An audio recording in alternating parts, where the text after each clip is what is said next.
Зимгүсэг. Ямар удахтай вэ? Оролдор юм бэ? Кувшинка. Белая кувшинка.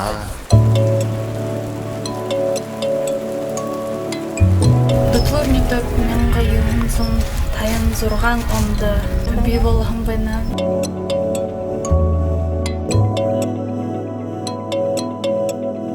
Миний ханаагаар дутлуур 68 гэсэн үгээ дууша, хатарша, тамиршигтай бүрх хүн дутлуурын хүн бүрх байна гэдэг миний ханаад тийм байна.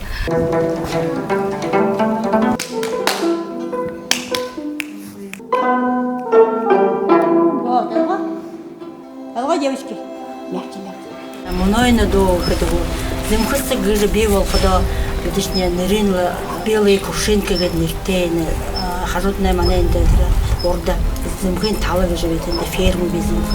Тэгээд тэнд зэмхийн нуур гэж байна. Зэмхийн нууртай тэр гоё сэсэг уурах юм. Зэмхэн сэсэг гэж.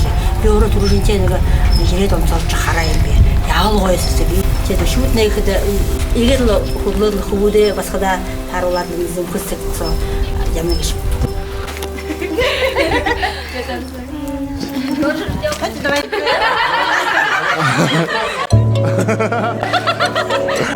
Польшанд дутлуур нэтгэн өшөөдөн болж хүнүүд олон болж нэтгээс ухаж явах хүснэ.